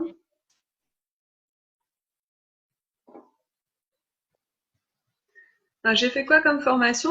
Si vous voulez, je vous raconte un petit peu ce que j'ai fait, mon histoire. Je sais pas si mon histoire vous intéresse, d'ailleurs. Si. Moi, donc à la base, j'ai un bac scientifique, plutôt sciences de la vie de la Terre, option sciences de la vie de la Terre. Après, j'étais inscrite en fac de médecine, mais je sais pas, j'ai eu peut-être une impulsion, une intuition de plus faire un BTS esthétique. Je me suis fait un peu pourrir par ma famille parce que je pouvais faire médecine et que j'ai fait un BTS esthétique, alors que moi, je voyais pas du tout ça comme ça. Je voyais ça comme le fait que j'allais apprendre beaucoup de biologie encore, parce que c'est assez costaud en BTS esthétique, à la fois la biologie du corps et puis de la peau. Et en même temps, savoir faire des soins, je trouve que c'est toujours sympa. Et aussi, on faisait de l'artistique, du dessin. Donc, voilà. Et je me suis dit, comme ça, je vais travailler rapidement, parce que médecine, c'est au moins 10 ans. Moi, j'ai envie de travailler rapidement. Oh, c'est lindo. Et après cette école, j'ai fait une école de formateur à Versailles. Et donc, j'ai eu une licence en formation en cosmétologie. Et donc, j'ai travaillé là-dedans pour un labo pharmaceutique pendant 7 ans en tant que formatrice auprès des pharmacies. Et à l'issue de ces 7 ans, j'ai fait, comme c'est la grande mode en ce moment, une dépression, un burn-out, et je ne sais plus du tout quoi faire de ma vie, où est-ce que ma vie me menait, une grosse remise en question de tout, absolument tout. Et comme je vous disais, ce qu'on vit nous apporte énormément parce que aujourd'hui, je vois ça comme une tempête qui m'a permis de me retrouver moi et de réfléchir. Ça m'a appris à réfléchir. Avant, je suivais comme un petit mouton. C'est ça qu'il faut faire parce que c'est valorisant ou parce que c'est ce que la famille veut. Mais en fait, je suivais, mais je n'écoutais pas vraiment moi. D'ailleurs, on m'a jamais appris à m'écouter moi. Donc, j'ai appris à m'écouter moi. J'ai dû passer par une phase. J'ai voulu comprendre pendant des mois et des mois ce qui se passait, parce que j'avais plus maîtrise de mon corps. En fait, je vivais des crises d'angoisse terribles qui m'amenaient toujours plus loin à chaque fois. Au départ, je pouvais juste plus prendre les transports et à la fin, je pouvais juste plus m'asseoir à une table manger, quoi. Et du coup, j'ai essayé de comprendre ce qui se passait, pourquoi j'étais plus moi-même, pourquoi j'avais plus d'enthousiasme. Moi qui suis joyeuse d'habitude, là, je me plaignais tout le temps, je me reconnaissais pas, et ça c'est assez terrible. Et plus la maîtrise de mon corps et ses crises angoissées.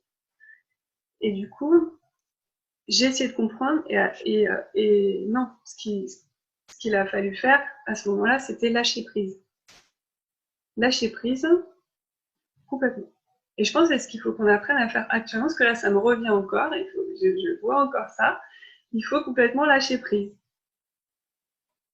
fais ce qui te semble juste sur le moment, ce qui te porte, ce qui te rend heureux, parce que c'est ça ton indicateur, c'est pas ton mental, c'est ce que tu ressens de positif pour toi, et le résultat ne t'appartient pas. Donc tu lances des bouteilles à la mer, tu poses des intentions, donc c'est pour ça l'esprit aussi, les pensées, c'est très important parce que les pensées génèrent de la matière aujourd'hui, encore plus les paroles et les actions, mais ça commence dès la pensée. Et du coup, quand on pense quelque chose, on le génère dans sa vie. Si on a peur de quelque chose, on a des grandes chances de l'attirer. Mais il ne faut pas prendre ça comme quelque chose d'anxiogène, il faut plutôt se dire, ok, qu'est-ce qui m'inspire, qu'est-ce qui me plaît. C'est pour ça que j'ai aussi fait une vidéo sur les critiques des autres. Parce qu'au final, quand les autres te critiquent, ça veut dire que c'est eux qui ont une peur, qui essayent de faire déteindre sur toi, mais il n'y a aucune raison que toi tu le prennes, tu vois. C'est vraiment, ok, il dit ça, bon, tu n'y arriveras jamais, ou t'es moche, enfin, j'en sais rien, mais souvent, ce qui les énerve, et regarde aussi ce qui t'énerve dans ta vie, c'est souvent le reflet de ce qui t'énerve en toi, en fait. C'est assez dur, ça, hein, parce que là, ouais, moi, il y a des choses qui me mettent encore en colère dans la vie, et c'est le reflet, c'est le miroir de ce que moi, j'aimerais améliorer, en fait, dans la mienne. Donc, quand quelqu'un te critique ou quoi, remets-lui la responsabilité de, ok, c'est ça dans sa vie qu'il a à vivre, bah, invite-le à expérimenter, à explorer ça. Moi, j'ai eu un mec sur Internet, justement, qui, suite à une vidéo, m'a dit, bah, c'est pourri ce que tu dis, ça sert à rien. Bon, bah, si tu veux. Je lui ai répondu, bah, écoute, c'était sur l'énergie en 10 points. Je dis, bah, écoute, tant mieux si tu arrives à tout appliquer, tu vas être au top, quoi. C'était le but de la vidéo, donc, cool. Et donc, c'est sympa parce qu'aujourd'hui, c'est un de mes contacts les plus amicaux. On discute tout le temps ensemble il commande quasiment tout ce que je fais, il me donne des idées de recettes et tout. Et c'est quelqu'un que j'apprécie énormément. Donc, ne jugez pas aussi les personnes qui vous critiquent parce que ça peut être quelqu'un qui peut vous apporter par la suite. Moi, j'ai dit, ok, tu penses ça, bah, je te souhaite malgré tout le meilleur parce que je le pensais sincèrement. Et du coup, il a transformé sa tête de bourbon en petit cœur et puis il a dit, oh, je vais peut-être discuter avec elle, m'intéresser à ce qu'elle fait. Donc je lui ai dit, bah ouais, moi la santé des gens, c'est quelque chose qui m'importe énormément, c'est mon moteur dans la vie. J'aime à la fois améliorer la santé des gens avec les lois de la vie, de la nature, le plus simple possible, le plus logique, dans une quête de sens et de sobriété heureuse. Hein. Et du coup, c'est ça mon truc. C'est vraiment allier la science de la nature aux choses simples, aux choses qu'on peut faire soi-même, rendre les autres responsables, autonomes aussi. Et du coup, ça commence par peut-être 10 petits points de base sur l'hygiène quotidienne qui ne sont pas trop difficiles à appréhender pour les gens, qui ne se disent pas « Oh, mais elle est chiante, celle-là, elle parle que d'alimentation végétale, moi, j'en veux pas du tout de ça. » Voilà. Et je pars d'un truc soft, et puis petit à petit, je leur fais découvrir ce qu'ils ont envie et besoin de découvrir. Mais voilà. Bah, salut Marina, à bientôt. Et donc, ça ne dit pas ce que j'ai fait après, pardon. Donc, j'ai créé mon entreprise en 2015 parce que, du coup, j'ai totalement lâché prise. Ah, je suis carrément partie dans la suite. J'ai lâché prise et donc, me sont venues des petites clés. Donc, j'ai travaillé dans une pharmacie proche de chez moi pendant 6 mois. Je me suis bien rendu compte que je m'épanouissais pas du tout dans cet environnement. J'étais dans un centre commercial, on ne voyait pas la lumière du jour de la journée. On faisait du 9h au 21h. Et vraiment, ça me plaisait pas. Et aussi par le fait que j'avais pas beaucoup de responsabilités et que je me faisais un peu macrophager mon énergie par l'énergie des autres qui était très dans la routine quotidienne. Et c'était celui qui se plaignait le plus. Je ne sais pas si vous voyez ce genre de contexte.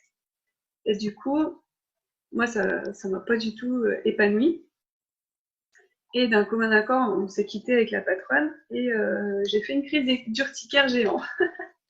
Donc il y avait encore des choses à régler, malgré que j'étais en quête de liberté et tout, et de lumière pour moi. Il y a des choses que j'acceptais pas trop, notamment de me faire rejeter, même si c'était d'un commun accord à la patronne. Et après, je me suis dit, ok, bon, tu vas arrêter de vouloir faire absolument pour faire comme tout le monde, faire nanana. Qu'est-ce que toi, qui te plaît? Qu'est-ce qui te plaît? Qu'est-ce que tu as envie de faire? Et ce que j'avais envie de faire n'existait pas comme métier. Donc, j'ai créé mon entreprise, il n'y avait pas encore d'enfants. Je me suis dit, c'est le moment ou jamais. J'ai créé une auto-entreprise et j'ai dit, bon, bah, je crée ce qui me plaît. Puis, je l'ai créé en août 2015 et en septembre, d'où je vous dis le pouvoir de l'intention et de la justesse. Là, j'étais vraiment dans mon juste truc, je suis sûre, parce que dès septembre, j'en ai parlé un peu autour de moi. Du coup, j'ai été démarcher mes contacts des commerciaux et des pharmaciens que je connaissais. Et j'ai eu de quoi vivre dès septembre 2015. C'est quand même ouf. Donc, j'ai eu un contrat avec un groupement pharmaceutique pour les former régulièrement, chaque adhérent du groupement, toute l'année. Et ça a duré 4 ans. Et donc je devais créer des formations pour eux à chaque fois, 3 à 4 fois par an pendant 4 ans, sur des thèmes précis. Et aussi des marques qui m'appelaient pour vendre leurs produits dans les pharmacies. Donc des marques plutôt naturelles, de cosmétiques, et aussi depuis peu de compléments alimentaires et d'huiles essentielles. Et du coup, au bout de 3 ans à faire ça, surtout basé sur la cosmétologie, vraiment moi mon truc, mais bon, chez moi, j'ai créé mon potager, j'ai créé ma maison en même temps que mon entreprise, là, à peu près pour vous situer. On l'a construit nous-mêmes, et j'ai créé mon potager avant de faire ma maison. C'est vraiment un truc de rêve, quoi, pour moi. Et j'ai eu des poules aussi, j'en parlais hier. Je crois que c'est Isabelle, du coup. Et donc, j'ai créé tout ça, donc j'étais vraiment, maintenant je vois avec le recul que j'étais attirée par la terre et les végétaux, mais peut-être je me l'autorisais pas à le voir. J'étais dans une espèce de sécurité professionnelle et voilà. Et donc je me forme tout le temps, moi. Enfin, je suis quelqu'un qui adore apprendre. Et personnellement, j'ai testé la lactofermentation, j'ai testé l'alimentation crue, etc. Et je me suis dit, bah, vu que c'est ça qui me plaît, je vais faire des études sur ça. Et donc, j'ai fait une école par correspondance à l'école Inderplan, je ne sais pas si vous connaissez, c'est IMDERPLAM, de conseiller de forme et de santé, sur 1 an. Et j'ai fait aussi une formation de naturopathie holistique, aussi en e-learning cette fois. Et puis j'ai lu des livres, et puis j'ai expérimenté moi-même, et puis je conseillais toujours dans les pharmacies, donc j'en parlais, je formais les pharmaciens sur des thèmes de plus en plus sur la santé au naturel, et j'avais leur retour, etc. Donc voilà comment ça s'est construit. En fait, ça vient de tout ça.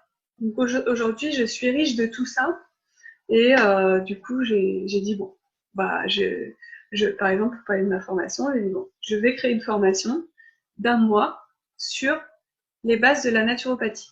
Parce que moi, j'ai fait ça en même temps que être maman, en même temps que mon potager, ma maison, mes animaux, mon chéri, mon entreprise. J'ai fait mes études en même temps. Et du coup, je me suis dit, moi, j'aurais trop aimé, je me souviens de l'énergie une fois que j'ai décidé le truc, j'avais envie de commencer le truc et de tout savoir tout de suite et d'expérimenter, voilà, de m'approprier tout ça.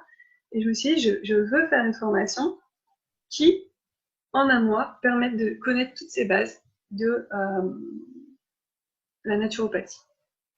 Les choses simples, comment fonctionne le corps, comme je viens de le faire là. Vous voyez, vous vous rendez compte quand même, en 1h30, je sais pas, mais j'ai eu l'impression que c'était quand même super riche en contenu. Donc comment on peut comprendre simplement le fonctionnement de son propre corps, du corps de peut-être ses enfants, son entourage, et si on est attiré par ces métiers-là de la santé naturelle de ses patients, et les conseiller au mieux par rapport de façon très logique, très simple. Et donc j'ai créé la formation Les bases de la naturopathie en 1 mois, qui en plus, vu cette période, me permet de le faire en live. Donc il y a le contenu qui est sur la plateforme, et il y a le contenu que je fais en direct avec vous pour que vous puissiez poser vos questions. Moi, ce qui m'a beaucoup frustrée par mes études par correspondance ou en e-learning, c'est que j'étais toute seule face à des écrits, quoi. Moi, personnellement, j'apprends en comprenant les choses et en entendant les personnes parler. Si il y a cette énergie-là, je lis, il y a quelqu'un qui parle, hop, j'ai intégré direct. Par contre, si je fais que lire, c'est beaucoup plus dur pour moi. Donc, une formation interactive, que la période permet en plus, est très riche pour tout connaître, franchement, et être à l'aise et conseiller le maximum de personnes. Et du coup, ben, je pense agir vraiment dans mon droit chemin là en ce moment, et pour la santé du plus grand nombre, soit individuellement, soit par des personnes qui vont toucher énormément de gens, et la santé des gens. Et si en plus, ça c'est mon petit bonus personnel, je peux accompagner des femmes, puisque c'est plutôt les femmes qui m'intéressent, et que, je sais pas, je le sens comme ça, des femmes qui sont en transition professionnelle, qui ont déjà fait le pas ou qui veulent faire le pas mais qui n'osent pas. Moi, j'ai tellement vécu ça. En fait, j'ai envie de leur donner toutes les clés, toute l'assurance, voilà, qu'elles soient en confiance, qu'elles sachent qu'elles ont un soutien derrière et qu'elles puissent se développer tout simplement dans ce qui les porte, dans ce qui les touche, dans ce qu'elles aiment faire. Et si les clés, elles peuvent venir de moi, elles viendront de moi, mais aussi pouvoir les diriger vers ce qu'elles peuvent faire qui les fera avancer. Je ne sais pas si c'est clair ce que je veux dire, c'est clair dans ma tête, mais il y a la formation, les bases de la naturopathie, et à côté, il y a un accompagnement possible, personnel, de personne à personne, que j'imagine gratuit, et qui est vraiment, voilà, comment on crée une entreprise, comment on trouve ses clients, quelles sont les craintes, parce qu'on en a plein de craintes qu'on peut avoir. Et vraiment vous aider à déblayer tout ça pour vous rapprocher de votre rêve et de votre objectif, pour qu'on agisse pour le bien du plus grand nombre en fait. Qui sont pour moi l'authenticité, le sens, revenir à la nature, aux choses simples, et que chacun surtout s'épanouisse dans son essence et dans ce qu'il est. Aujourd'hui c'est mon kiff. Et donc, j'ai demandé à l'univers, je vous le dis, de apporter à moi les personnes qui ont besoin de ça. Et donc, je lâche prise et j'attends. Donc voilà, si tout ça vous intéresse, je ne vais pas vous prendre plus de temps. Vous pouvez prendre un appel avec moi pour en discuter. Donc, je vous disais que ce soit des projets personnels ou professionnels. Et puis on se revoit bientôt, parce que je compte donner beaucoup de choses sur Internet, continuer, et puis vous montrer un petit peu ce en quoi je crois, tout ce que j'ai appris.